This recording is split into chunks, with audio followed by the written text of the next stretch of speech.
పేరు బాజీ అండి. తను మా వారండి కాసిం. 44 సంవత్సరాలు ఉంటాయండి. మీకు కొంచెం హార్ట్ ప్రాబ్లం ఉంటేనా మెడిసిన్ వాడుకుంటున్నామండి. మెడిసిన్ వాడిన కొన్ని రోజులు మెడిసిన్ ఆపేశారండి. ఆపేసినాక కొంచెం అతనికి మామూలుగా రోజు యథావిధిగానే పనికి వెళ్ళాడండి. కూడా పని తీసుకుని మాట్లాడుతూనే ఉన్నాడు. పడిపోయాడండి. మనం పిలిచినా పలకట్లేదు. కళ్ళు అయితే తెరిచి చూస్తున్నాడు. మాకు భయం వేసిందండి. పడిపోయినాక 2 గంటలు చెయ్యి కాలు స్పర్శ లేవండి. అక్కడ వాళ్ళు మాకు 11 గంటల సమయంలో పడిపోతే మాకు 12:30కి ఆ మధ్యలో చెప్పారండి. మేము కాల్ తీసుకొని హాస్పిటల్కి వచ్చేసరికి చాలా లేట్ అయ్యింది.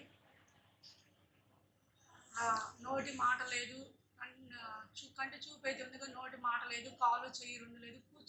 కూర్చోబెడుతున్నా కూర్చోలేకపోతున్నాడు అతను. ఈయనకి తాగుడు అనేది, ఒక సిగరెట్ బీడి అనే అలవాటు ఏమీ లేవండి. మామూలుగానే ఉంటాడు. కానీ అతనికి బాగపోయేసరికి మాకు భయం వేసింది. మేము హాస్పిటల్కి తీసుకొచ్చేసరికి చాలా లేట్ అయ్యింది. 6 గంటలు తీసుకొచ్చాం. మేడం వచ్చి స్కాన్ చేయించారు. స్కాన్ చేయించి బ్రెయిన్లో చిన్న బ్లడ్ క్లాట్ ఉందమ్మా, మెదడు యాంజియోగ్రామ్ చేయాలి అతనికి అలా చెప్పారు మేడం. బ్రెయిన్ యాంజియోగ్రామ్ చేసి మెదడులో రక్తం గడ్డగట్టిన గడ్డని తీసేసారు.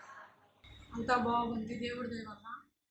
మేము ఇలా నిన్న తగ్గిద్ది నయమైద్దని మేము అనుకోలేదు. మాకు అంత భయం వేసింది. ఎందుకంటే తన స్పృహలో లేడు, ఎలానో చూస్తున్నాడు. కాలు చేయి అసలు పని చేయట్లేదు. బాగా భయం వేసింది. కానీ మేడం గారు ట్రీట్మెంట్ చేసినాక మంచిగా ఉందండి. తన పని తాను చేసుకోగలుగుతున్నాడు, నడవగలుగుతున్నాడు, తన పని తానే చేసుకుంటున్నాడు.